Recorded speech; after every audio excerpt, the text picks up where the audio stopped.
Proche du savoir. Aujourd'hui, le Collège de France.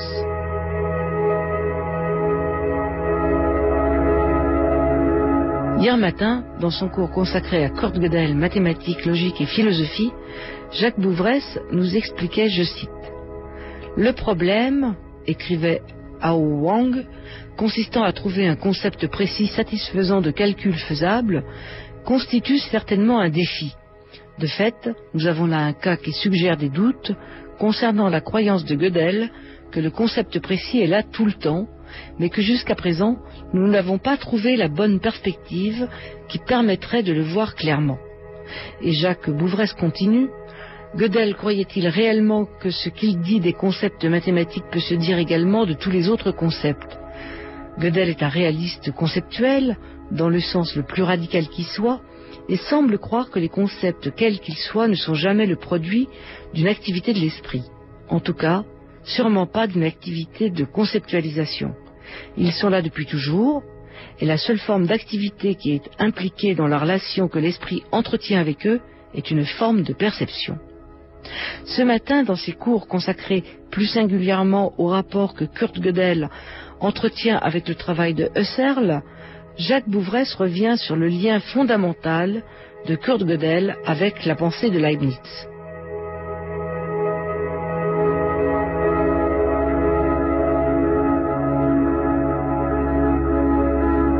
Gödel lui-même a dit, d'après Wang, que sa philosophie était, dans ses caractéristiques générales, en accord avec le système métaphysique de la monadologie de Leibniz.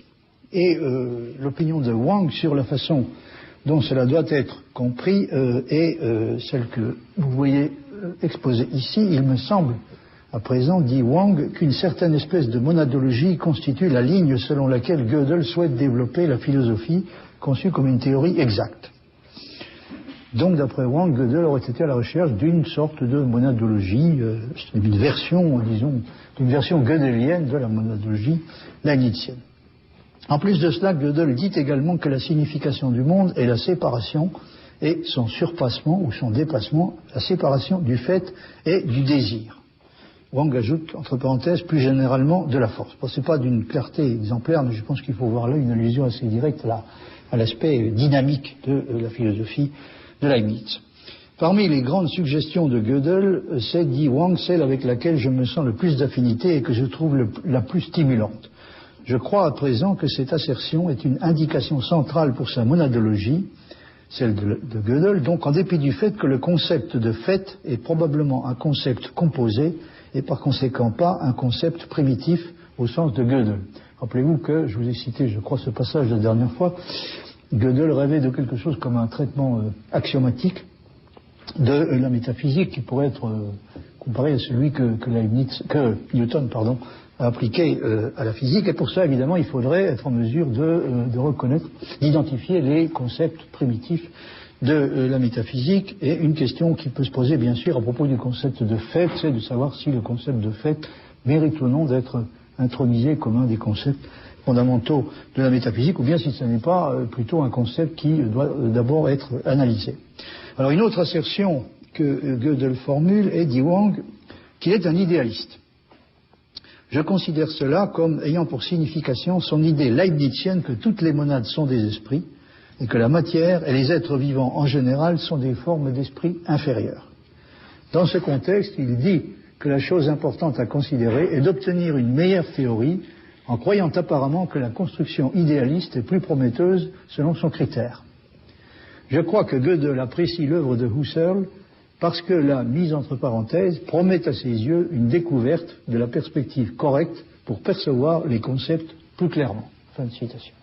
Et là, il n'y a pratiquement aucun doute sur ce point. Une des raisons fondamentales pour lesquelles Gödel s'est intéressé à la phénoménologie est le sentiment qu'il a eu que grâce à la phénoménologie, on pouvait on pouvait réussir à obtenir une perspective plus intéressante sur un certain nombre de concepts, ne serait-ce que par exemple les concepts de la théorie des ensembles. Là, il semble avoir fondé des espoirs sur l'analyse phénoménologique pour se rapprocher de la solution d'un problème qui, comme je vous l'ai dit, l'a hanté pratiquement jusqu'à la fin, c'est-à-dire comment enrichir les axiomes de la théorie des ensembles de façon à se rapprocher d'une décision concernant des propositions comme l'hypothèse du continu. Et or, il pensait que pour l'analyse l'analyse conceptuelle requise, la phénoménologie pourrait constituer une aide précieuse. Mais c'est un fait qu'il ne donne guère d'exemples concrets de la façon dont la technique phénoménologique de la réduction a pu être utilisée par lui ou par d'autres pour parvenir à une perception plus claire de certains concepts. Et d'autre part, si, en se présentant comme un idéaliste, il veut dire que son idéal philosophique est représenté par un système du genre de la monadologie de Leibniz, on est obligé de constater qu'il y a encore une distance assez considérable entre l'idéalisme dans ce sens-là et l'idéalisme transcendantal, que ce soit au sens de Kant ou de Husserl.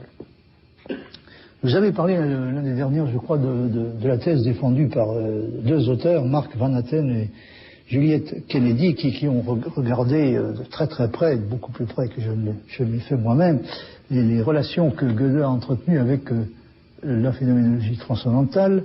Et voici ce qu'ils disent sur cette question, plus précisément sur la question de savoir qu'est-ce qui a pu amener Gödel à s'intéresser d'aussi près à la phénoménologie, car il s'y est intéressé réellement de près.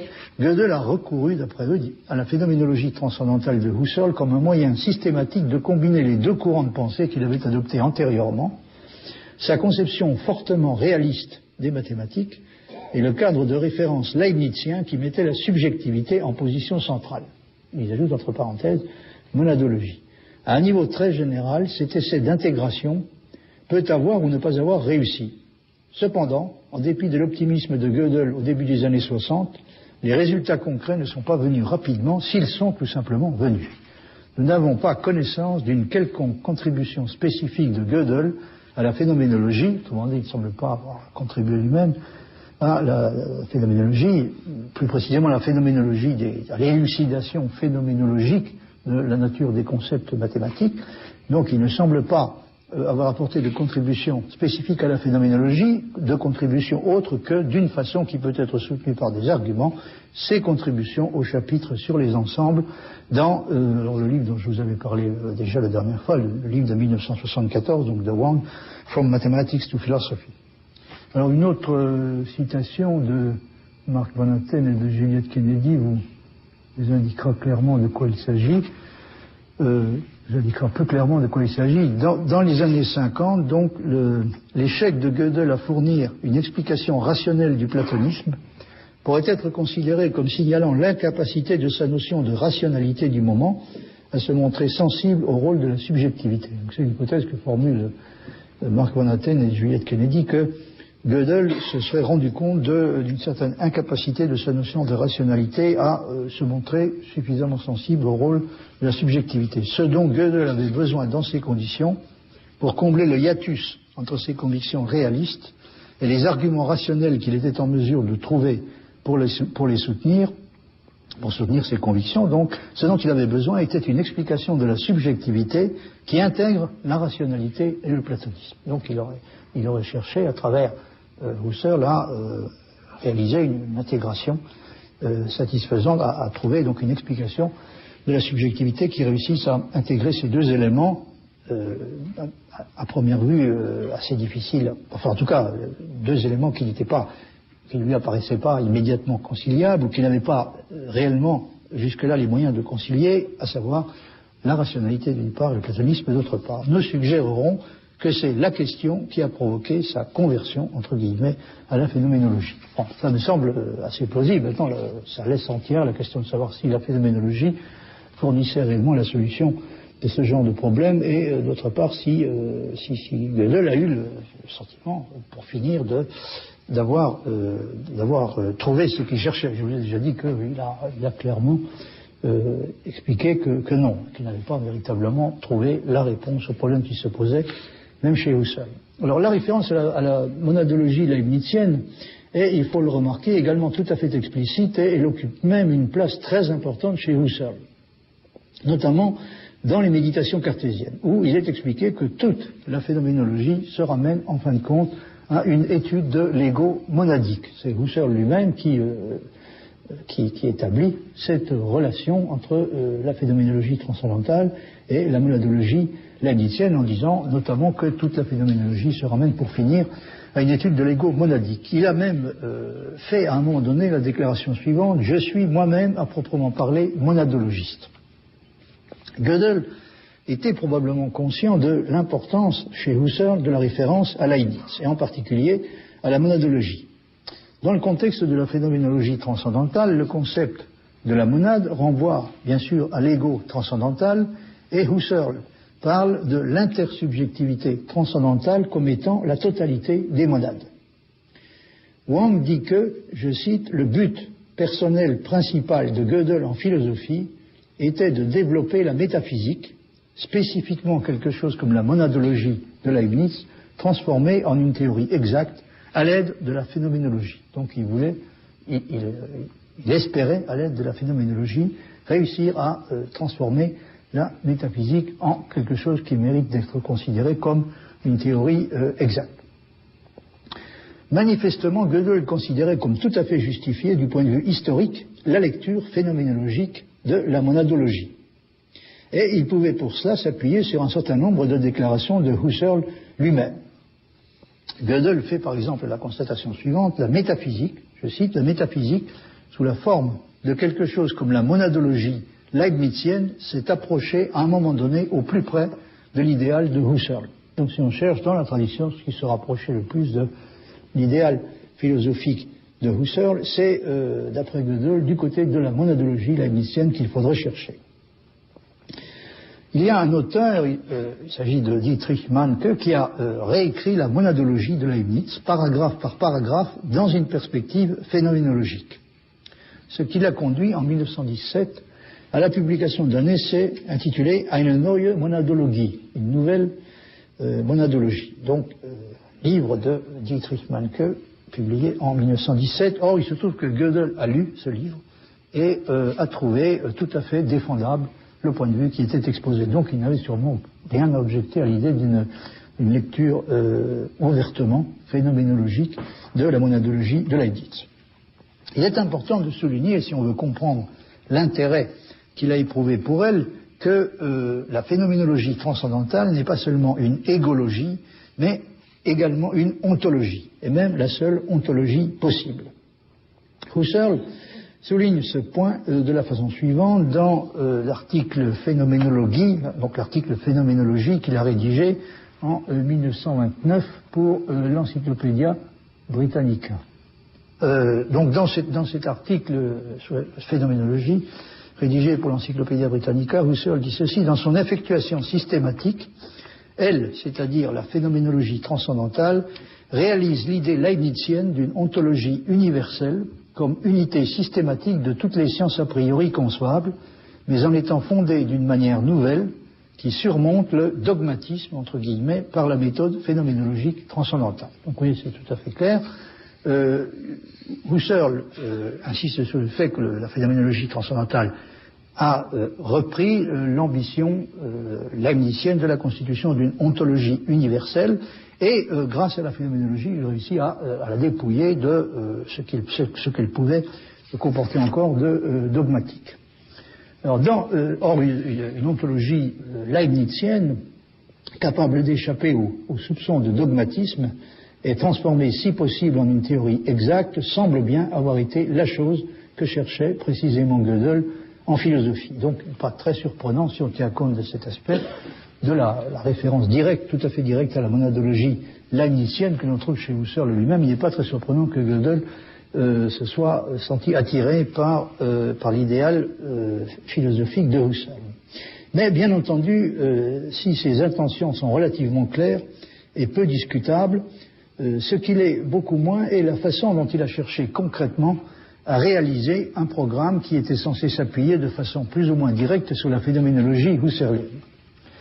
J'avais cité déjà la dernière fois un auteur nommé Da Silva qui a publié donc récemment un article dans le numéro récent de la Revue internationale de philosophie consacrée à Gödel, et il n'a pas tort, me semble-t-il, d'estimer que Gödel ne semble justement pas avoir beaucoup utilisé Husserl sur la question sur laquelle il aurait pu probablement lui être le plus utile. Voilà.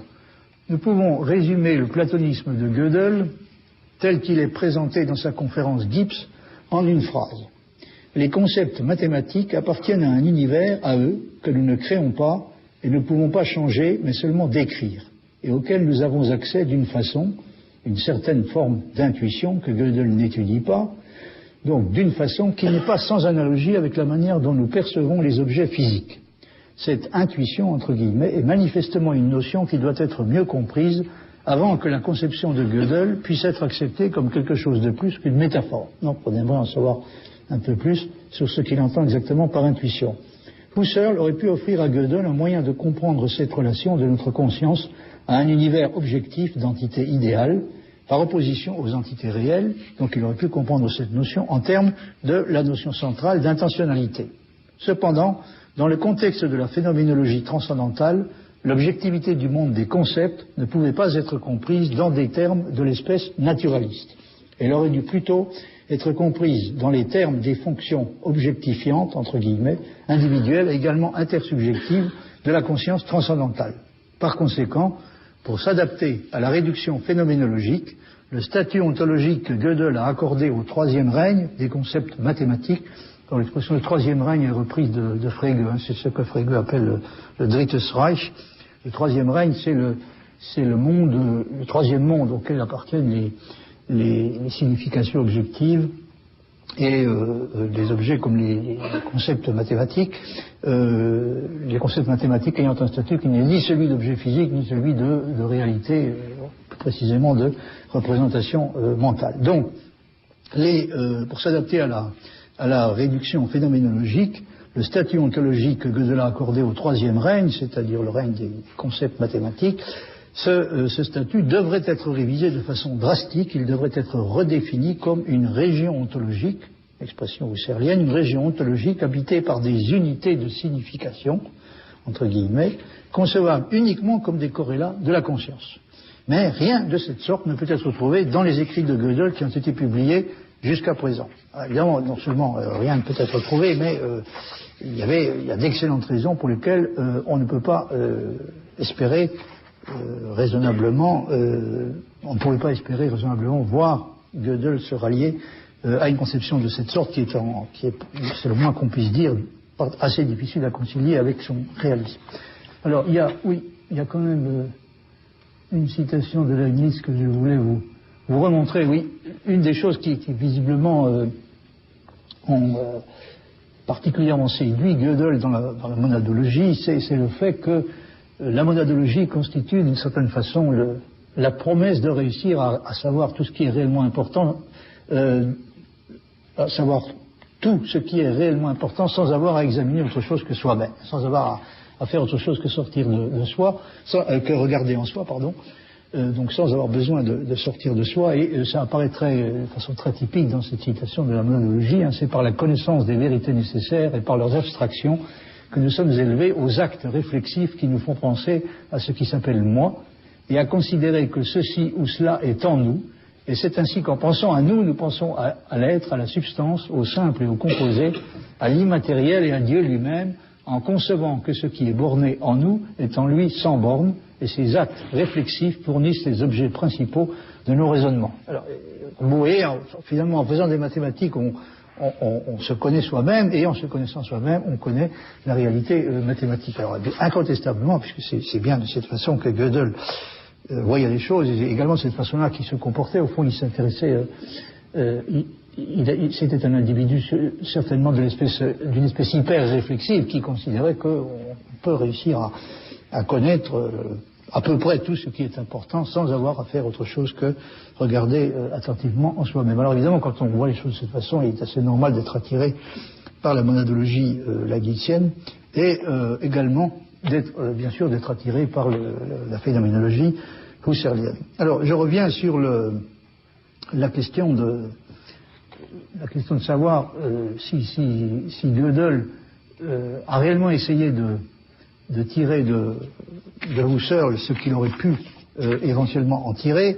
Une question que j'ai déjà évoquée et qui se repose sans cesse, c'est de savoir ce qu'il aurait pu penser du privilège assez stupéfiant qui est accordé à l'ego et à son pouvoir de constitution dans des textes comme par exemple le suivant, où Husserl s'interroge sur l'interprétation phénoménologique qu'il convient de donner d'une éventualité comme celle de la destruction de toute vie sur la Terre par un cataclysme résultant de la chute d'un astre. Alors c'est le fameux texte qui est tiré un extrait de La Terre ne se meut pas, hein.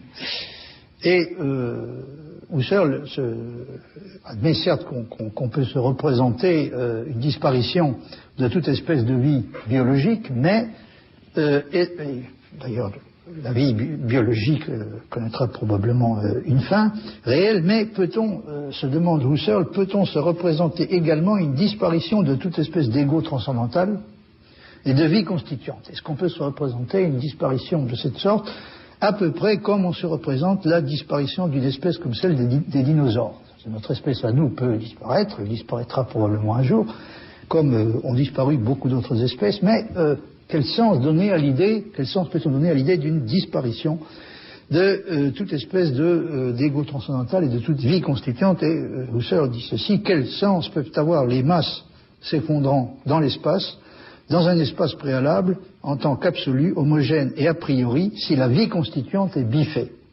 En effet, une telle bifure elle-même n'est-elle pas le simple sens, si tant est qu'il y en ait un, d'une bifure?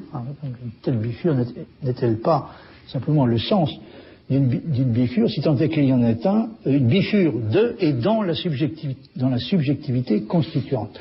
L'ego vit et précède tout existant effectif et possible. Encore une fois, Husserl souligne le caractère absolument fondamental de la seule réalité absolue, c'est la conscience transcendantale, constituante, et la seule vie qui soit réellement absolue, c'est bien sûr également la vie constituante de la conscience. Alors, est-ce que ce genre d'assertion pourrait être, qui semble pour le moins peu compatible avec le réalisme, est-ce que ce genre d'assertion, si Gödel en avait eu connaissance, il en a peut-être eu connaissance, du reste, est-ce que ce genre d'assertion fait partie des choses qu'il aurait été susceptible d'accepter? C'est peu probable. Il semble d'ailleurs, d'après Wang, avoir eu quelques problèmes avec le rôle absolument fondamental que Husserl cherche à faire jouer à la subjectivité. Alors on peut remarquer que dans le passage auquel il est fait allusion dans l'extrait de l'article de Da Silva que j'ai reproduit, les impressions abstraites sont présentées par Gödel comme un donné immédiat qui est dû à l'action exercée sur notre esprit par une réalité extérieure et indépendante de lui, une conception dont le moins que l'on puisse dire est qu'elle n'est pas très husserlienne. Et c'est ce qui amène Da Silva à remarquer ceci. En fait, dans la théorie gödelienne de l'intuition, les impressions abstraites jouent un rôle semblable à la Hillet dans la théorie husserlienne transcendantale de la perception. Un rôle semblable, mais pas identique, puisque pour Husserl, les données hillétiques ne sont pas des contraintes imposées à la conscience par une réalité indépendante d'elle, comme cela semble être le cas avec les impressions abstraites de Gödel. Chez Gödel, incontestablement, les données abstraites qui ont tout comme les données sensorielles, un caractère immédiat. Donc, ces données abstraites sont dues à l'action exercée sur notre esprit par une réalité indépendante. Et comme le fait remarquer Da Silva, ce n'est pas de cette façon que Husserl se représente le rôle des relations, le rôle des impressions, de ce que Gödel appelle les impressions abstraites. Que faut-il comprendre exactement par la suggestion de Gödel selon laquelle la présence des impressions abstraites pourrait être due à ce qu'il appelle un autre type de relation entre nous-mêmes et la réalité? S'agit-il à nouveau d'une relation causale, ou bien ne faut-il pas songer plutôt au genre de relation intentionnelle dont il est question dans la phénoménologie husserlienne? Da Silva soutient que cette deuxième éventualité est exclue, pour la raison que le statut ontologique que Gödel tient à accorder aux objets mathématiques est incompatible avec une réponse de cette sorte. Vous voyez, par exemple, ce qu'il dit dans le passage que voici: je ne crois pas qu'une notion appropriée de relation intentionnelle soit ce que Gödel avait en tête. Car dans le cas contraire, il serait impossible d'expliquer pourquoi il n'a pas mentionné, ou même suggéré, le rôle que la conscience transcendantale active, qui ne doit pas être confondue avec l'esprit, joue dans l'entreprise de constitution des impressions abstraites.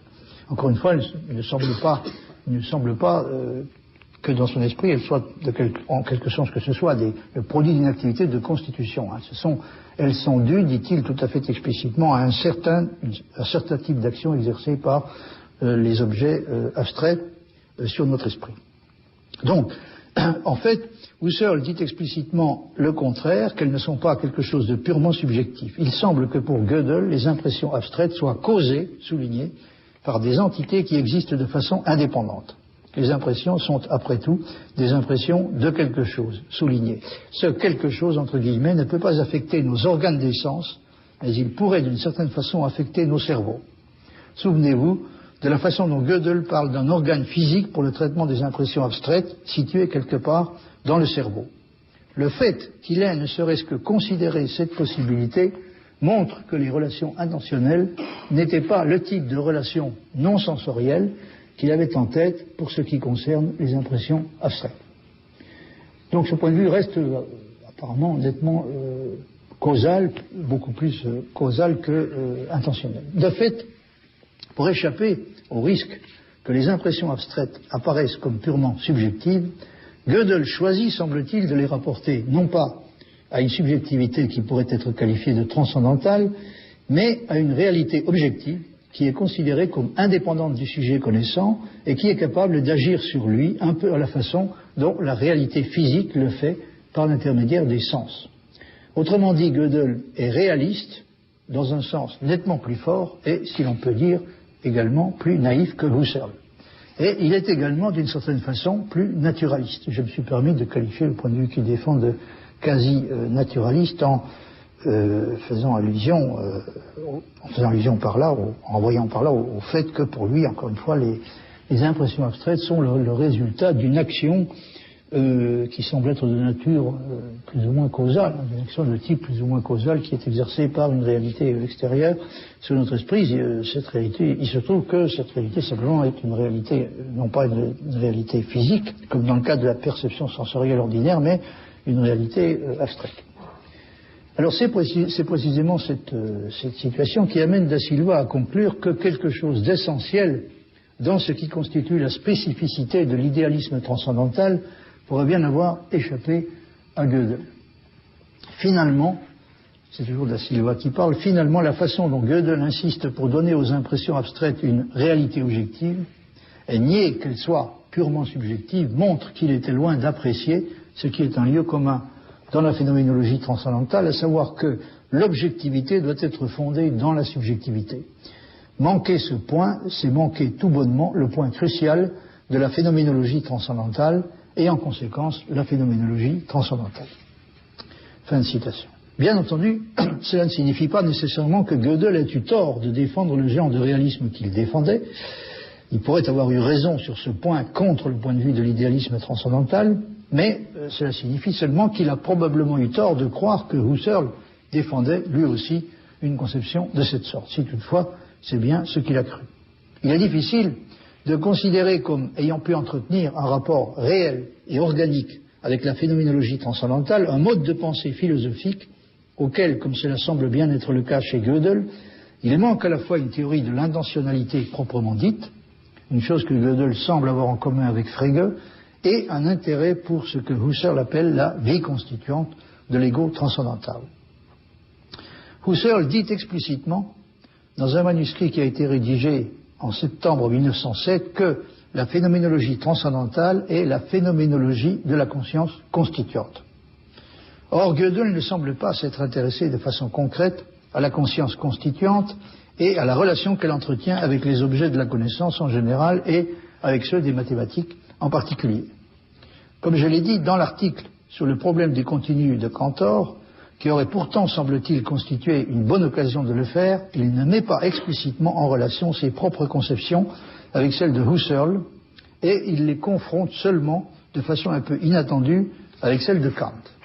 Mais Mark Van Hatten et Juliette Kennedy signalent, dans l'article que je vous ai indiqué, c'est page 466, ils signalent qu'en réalité, dans une première esquisse du supplément qu'il a rédigé en 1963 pour une réédition de son article, donc de l'article « Qu'est-ce que le problème du continu ?» de Cantor, donc dans le supplément qu'il a rédigé en 1963, il fait bel et bien une référence à la phénoménologie husserlienne. Plutôt dans une première version de ce supplément, il faisait référence à la phénoménologie husserlienne et il disait ceci: peut-être qu'un développement plus poussé de la phénoménologie rendra un jour possible de décider des questions concernant la fiabilité, je traduis de cette façon le mot soundness, donc rendra un jour possible de décider des questions concernant la fiabilité des termes primitifs et de leurs axiomes d'une façon complètement convaincante. Ça correspond tout à fait à ce que, au genre de service qu'il attendait apparemment de la phénoménologie pour le type de questions auxquelles il s'intéressait. Petite question, pourquoi Gödel n'a-t-il pas inclus ce passage dans le texte final du supplément qu'il a rédigé donc pour son article? Les deux auteurs que j'ai cités, Mark Van Hatten et Juliette Kennedy, suggèrent comme réponse que, je cite, Gödel se sentait suffisamment sûr pour formuler dans la version imprimée le point négatif concernant Kant, mais pas pour formuler le point positif concernant Husserl. Fin de citation. Ça me paraît assez plausible, c'est bien le problème que Gödel semble avoir eu, de façon tout à fait générale, avec la phénoménologie husserlienne. Alors, il était tout à fait sûr que Kant ait tort, mais pas suffisamment sûr que Husserl ait raison. Si on se reporte à la façon dont la phénoménologie est définie dans l'article de l'Encyclopædia Britannica, que j'ai déjà cité, on apprend que, alors je crois que je l'ai reproduit. Qu'est-ce que la phénoménologie? Eh bien, dit Husserl, phénoménologie désigne une méthode descriptive d'une espèce nouvelle qui a percé au tournant du siècle en philosophie, et une science a priori provenue d'elle, qui est destinée à fournir l'organon principiel pour une philosophie rigoureusement scientifique, et dans son exécution conséquente, une réforme méthodologique de toutes les sciences. Rien de moins. Gödel semble avoir été convaincu a priori que ces deux ambitions étaient au total assez justifiées, et que l'on avait tendance à sous-estimer de façon regrettable la possibilité de parvenir, grâce à la phénoménologie transcendantale, premièrement à une philosophie qui puisse être considérée réellement comme scientifique, c'était une des ambitions de Husserl, et deuxièmement, en utilisant les résultats de celle-ci à des conséquences et à des applications importantes pour les autres sciences. Donc il s'agissait à la fois de réaliser l'ambition d'une philosophie qui mériterait réellement d'être appelée scientifique, et deuxièmement de se servir de ce type de philosophie pour réformer, dans une certaine mesure, et même dans une mesure importante, l'ensemble des autres sciences. Mais en même temps, Gödel ne semble pas avoir été suffisamment certain de cela pour l'affirmer publiquement, et pas non plus capable d'en donner réellement des preuves et des illustrations concrètes. Je veux dire qu'il ne semble pas s'être senti suffisamment sûr de lui pour prendre ouvertement fait et cause dans ses écrits réguliers en faveur de la phénoménologie pour les raisons que j'ai indiquées. Alors pour un réaliste comme Gödel, même dans le cas d'entités abstraites comme les nombres ou les ensembles, il est indispensable de bien distinguer ces entités elles-mêmes des conceptions que nous sommes parvenus à un moment donné à nous en faire, c'est-à-dire celles que nous sommes arrivés, dans un état donné de la connaissance mathématique, à construire sur la base des impressions abstraites que nous avons reçues d'elles. Gödel pense que les axiomatisations qui existent en ce moment pour la notion d'ensemble correspondent à un certain état de la perception, plus ou moins imprécise et incomplète, que nous avons du concept concerné. Ce qui signifie que la notion que nous avons acquise à un moment donné de ce qu'est un ensemble est une chose, et que le concept d'ensemble lui-même et la réalité ensembliste en sont une autre, qui correspond à la première, mais ne coïncide en aucune façon avec elle. Vous voyez, encore sur ce point, ce que la façon dont Da Silva présente les choses, relativement aux ensembles en particulier, Gödel voyait probablement l'une quelconque des clarifications disponibles du concept d'ensemble, incarné dans les différentes axiomatisations de celui-ci, comme une appréhension particulière d'un concept qui est là en dehors de nous, un concept qui n'est jamais appréhendé que partiellement par une conception quelconque, et par conséquent non réductible à l'une quelconque d'entre elles. Donc, pour Gödel, on peut probablement dire que si vous prenez d'un côté les axiomatisations pour la théorie des ensembles, les axiomatisations du type von Neumann, Bernays, Gödel, de l'autre les axiomatisations du type Zermelo, Fraenkel, on peut considérer ça, si vous voulez, comme deux perspectives différentes qui nous sont fournies sur un seul et même concept. Là, on pourrait peut-être même, je ne sais pas, utiliser la notion de changement d'aspect pour dire que selon le type d'axiomatisation que l'on adopte, on perçoit deux aspects différents qui bien sûr ne peuvent pas être perçus simultanément parce qu'ils sont incompatibles. Mais on peut néanmoins parfaitement se représenter la situation comme si, grâce à ces deux espèces différentes d'axiomatisation, on disposait de deux perspectives différentes sur un seul et même concept. C'est en tout cas de cette manière que Gödel voyait les choses. Alors la croyance, je continue la citation de Da Silva, la croyance qu'un tel concept, il s'agit du concept d'ensemble, la croyance qu'un tel concept existe comme entité indépendante est ce qui, me semble-t-il, donne à Gödel la conviction qu'une clarification déterminée et complète qui rendrait possible la décision de toute question concernant le concept, comme par exemple celle qui est posée par l'hypothèse du continu, donc il doit exister une clarification qui est susceptible de conduire à la décision. Une clarification de ce genre doit exister. Sans cela, si la notion qui se situe au-delà de toutes les appréhensions que l'on en a était seulement une conception, l'optimisme rationaliste de Gödel semblerait infondé, car une conception pourrait très bien être incomplète et incomplétable, alors qu'une entité existante ne le pourrait pas. Fin de citation. Là, les choses donc sont dans l'esprit de Da Silva sont très claires. C'est le réalisme de Gödel qui justifie l'optimisme rationaliste. C'est seulement parce que Gödel est absolument convaincu que les objets mathématiques existent de façon complètement indépendante de la perception imprécise, toujours plus ou moins imprécise et incomplète que nous en avons. C'est pour cette raison précise que nous sommes en droit de supposer même de postuler que toutes les questions les concernant sont des questions qui doivent en principe pouvoir être résolues. Mais il faut remarquer qu'il n'est pas facile de décider si c'est la présupposition réaliste que l'objet concerné existe de façon indépendante de la connaissance et de tout ce que nous pouvons être amenés à affirmer à son sujet. Donc si c'est cette présupposition réaliste qui justifie le postulat de la résolubilité de principe de toutes les questions auxquelles il est susceptible de donner lieu, ou si c'est au contraire le sentiment que nous avons d'être capable de répondre par oui ou non à un nombre de plus en plus grand de questions le concernant, et même probablement de répondre avec le temps à toutes, qui nous incite et nous autorise à attribuer à l'objet une existence indépendante. Je crois que c'est une question qu'il faut prendre très au sérieux, parce que c'est le présupposé réaliste qui justifie la croyance à la résolubilité de principe de tous les problèmes concernant l'objet en question. En l'occurrence, il s'agit donc des ensembles. Ou bien est-ce que ce n'est pas plutôt l'inverse, c'est-à-dire est-ce que ce n'est pas plutôt le fait que nous avons de bonnes raisons de penser qu'avec le temps nous réussirons à résoudre de plus en plus de questions, et même peut-être toutes les questions concernant le type d'objet dont il s'agit, qui nous incite qui constitue une raison déterminante d'accorder à cet objet une réalité indépendante. Tragesser, que j'ai déjà cité à différentes reprises, note que la conception qu'il propose, pour sa part, comme approximation du concept réaliste ou absolu de vérité, qui se distingue du concept d'assertabilité justifiée, qui est le concept utilisé par les anti-réalistes. Alors, bien sûr, la conception qui s'appuie sur l'idée sur un concept réaliste ou absolu de vérité est différente de cette conception plus faible, qui utilise la notion d'assertabilité justifiée, puisque une assertion peut très bien être justifiée sans que cela suffise pour autant à la transformer en une vérité.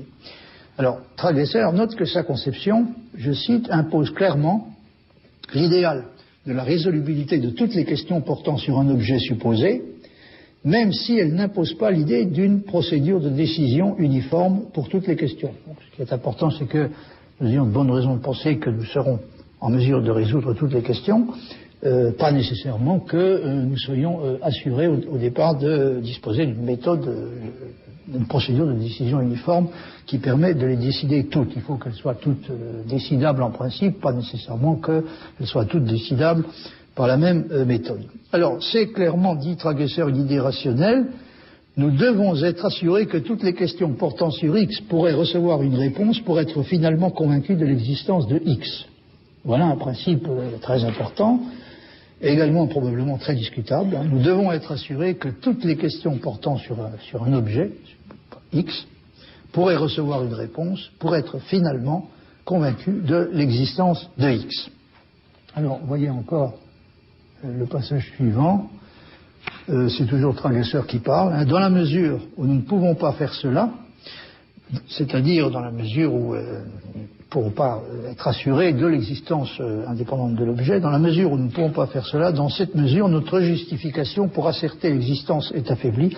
Excusez-moi, j'ai renversé la proposition. Dans la mesure où nous ne pouvons pas être certains que, ou en tout cas, nous ne pouvons pas avoir une assurance raisonnable que toutes les questions concernant un certain type d'objet, toutes les questions susceptibles de se poser à propos de ce type d'objet sont résolubles. Si nous ne sommes pas certains de cela, nous ne sommes pas certains non plus de pouvoir affirmer de façon légitimement l'existence de l'objet. Dans la mesure où nous ne pouvons pas faire cela, dans cette mesure, notre justification pour asserter l'existence est affaiblie. Si une question concernant X est absolument indécidable par nous, alors nous ne pourrions pas dire avec une justification parfaite que X existe pleinement, qu'il est autre chose qu'une fiction. Dans un cas de cette sorte, X pourrait exister, mais nous ne pourrions pas être certains de cela. Autrement dit, ce que nous entendons par X, tel qu'il est déterminé par le noème pertinent, concept phénoménologique, ce que nous entendons par X est une chose telle que la question Q est une question du type oui ou non pertinente à poser à propos de X. Mais si nous ne pouvons pas répondre à Q, alors nous ne pouvons pas être certains qu'il y a une chose de l'espèce que X est compris ou entendu noématiquement comme étant. Donc encore une fois, s'il y a des questions, si nous avons des raisons de penser que certaines questions concernant un objet déterminé pourraient rester indécidables, alors nous avons également des raisons de suspecter l'existence réelle de l'objet en question.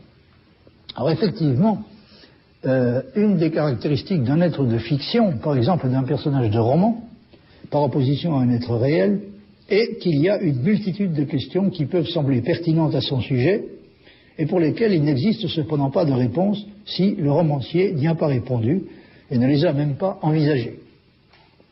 Par exemple, Sherlock Holmes avait-il ou non une sœur?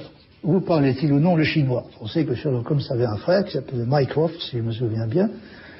On ne dit pas s'il avait ou non une sœur, dit s'il parlait ou non le chinois. La question a été posée de savoir si il avait rencontré Freud, mais il y a été répondu positivement, mais précisément dans le contexte d'un roman qui s'intitule The 7% Solution, donc la solution 7%, dont on a d'ailleurs tiré un film. Bon, il semble clair que dans le cas d'un être de fiction, il y a une multitude de questions qui n'ont pas de réponse, et qui du même coup semblent dénuées de pertinence. Si le romancier lui-même ne les a pas posées, il est tout à fait... on peut évidemment essayer de prolonger de différentes façons son œuvre romanesque, et de répondre de cette manière à certaines questions qu'il n'a pas posées, mais d'une manière générale, donc, à propos d'un être de fiction, il ne semble pas du tout sensé de postuler que toutes les questions qui sont susceptibles de se poser à son sujet doivent avoir une réponse. Donc il peut sembler que c'est seulement dans la mesure où nous avons de bonnes raisons de croire qu'un objet possède une existence réelle et indépendante que nous pouvons nous considérer comme justifiés à affirmer que toutes les questions qui le concernent ont déjà reçu une réponse avant même que nous les posions et que nous devons être capables en principe de trouver ce qu'elle est.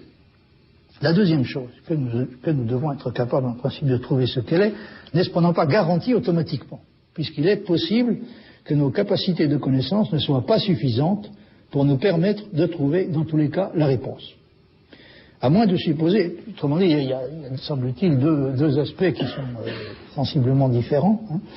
La première, c'est est-il légitime d'attribuer à l'objet une existence réelle et indépendante de nos activités de connaissance? Puis la deuxième question, c'est est-ce que nous disposons des moyens?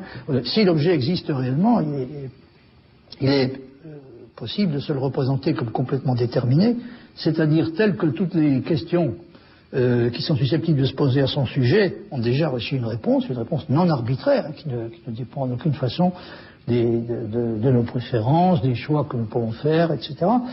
Mais il reste encore à savoir si, dans l'hypothèse où l'objet existe de façon indépendante, si nous disposons ou non des moyens de connaissance requis pour aboutir à une réponse à toutes les questions qui sont de nature à se poser. Alors, à moins de supposer une sorte d'harmonie préétablie entre nos facultés de connaissance et la réalité, il semble que si un objet n'est en aucune façon une création de notre esprit, et possède au contraire une existence complètement indépendante de lui, il y a des raisons de s'attendre à ce qu'il puisse se poser à son sujet des questions auxquelles nous ne serons peut-être jamais en mesure de répondre. Autrement dit, le réalisme, semble-t-il, n'implique pas automatiquement l'optimisme rationaliste.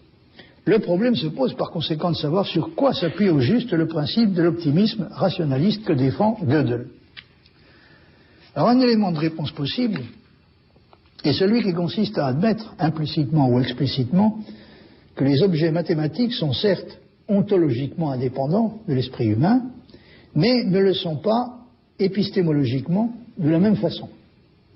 Ils ont, comme dit Frege, une affinité et une proximité particulière avec la raison et se caractérisent par une forme spéciale de connaissabilité que les objets physiques, par exemple, ne possèdent pas. En tout cas pas au même degré. Vous voyez par exemple ce passage de Frege dans les fondements de l'arithmétique. C'est le paragraphe 105. On pourrait sans doute, en modifiant une phrase connue, dire l'objet propre de la raison est la raison. Et Frege veut dire qu'en connaissant, quand elle connaît les objets logiques ou mathématiques, la raison ne connaît d'une certaine façon rien d'autre qu'elle-même. Nous nous occupons dans l'arithmétique d'objets qui ne sont pas connus de nous de l'extérieur comme quelque chose d'étranger par l'intermédiaire des sens, mais qui sont donnés immédiatement à la raison, qui peut les pénétrer complètement du regard comme étant ce qu'elle possède de plus propre. Donc Frege postule l'existence d'une sorte de transparence complète des objets de la raison, et le genre d'objets auxquels il s'intéresse dans ce contexte, ce sont évidemment les objets logico-mathématiques. Alors, c'est le genre de justification qu'un réaliste peut donner pour le postulat de la résolubilité de principe de tout problème mathématique. Frege soutient que les nombres ne sont en aucune façon créés par nous. Il y a ce passage célèbre dans le paragraphe 96, toujours des fondements de l'arithmétique, où Frege dit le mathématicien non plus ne peut pas créer arbitrairement quelque chose, aussi peu que le géographe. Lui aussi ne peut que découvrir ce qui est là et lui donner un nom. Fin de citation.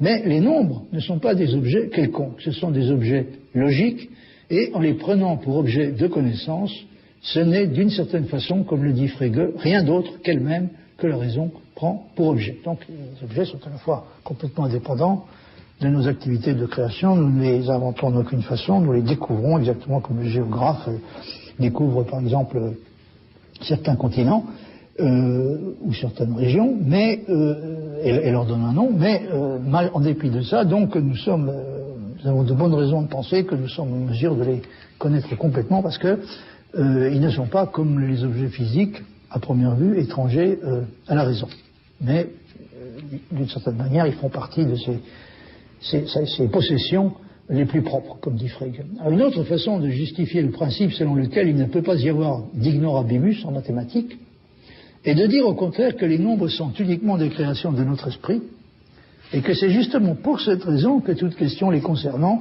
doit pouvoir en principe être décidée.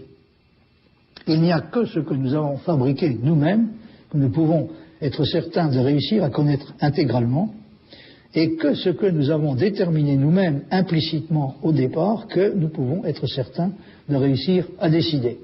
Donc il n'y a que ce que nous avons d'une certaine façon déjà décidé, peut-être sans savoir que nous l'avons fait.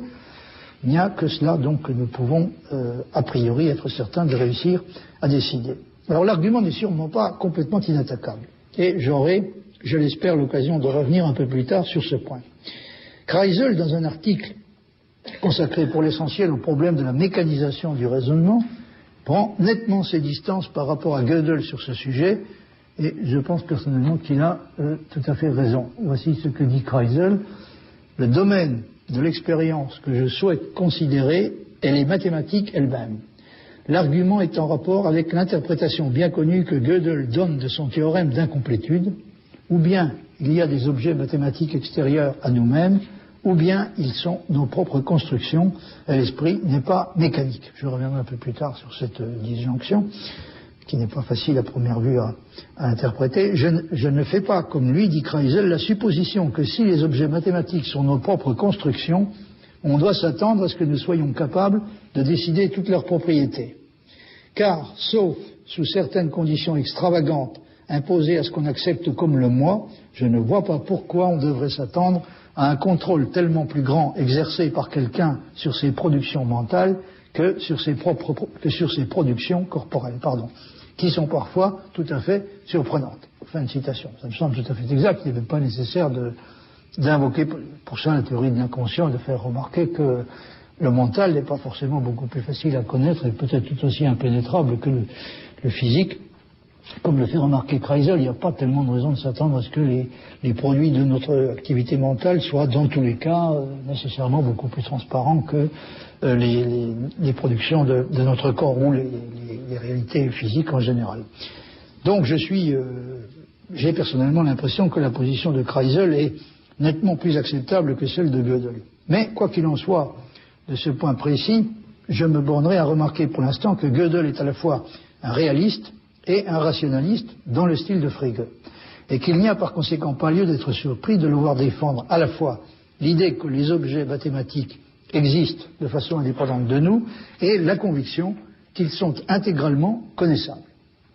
Gödel aurait pu sans doute dire aussi comme Frege que les objets mathématiques sont certes indépendants de la sensation et de la représentation psychologique, mais qu'il ne faut pas entendre par là, c'est une citation de Frege, il ne faut pas entendre par là, je cite, une indépendance par rapport à la raison, car répondre à la question de ce que sont les choses indépendamment de la raison voudrait dire juger sans juger, laver la peau sans la mouiller. C'est un autre passage célèbre donc des fondements de l'arithmétique, c'est ce qui se trouve dans le paragraphe 26.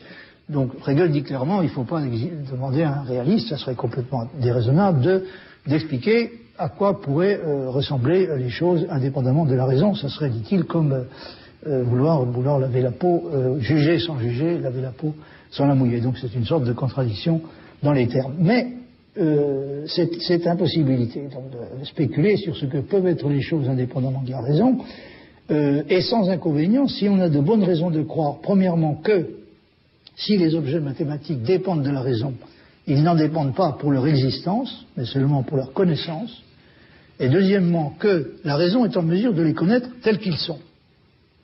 Les partisans de l'interprétation phénoménologique de Gödel soutiennent qu'il a trouvé justement, dans la phénoménologie transcendantale, le moyen philosophique de rendre justice simultanément aux deux aspects que j'ai mentionnés, c'est-à-dire l'indépendance par rapport à l'esprit et la connaissabilité intégrale.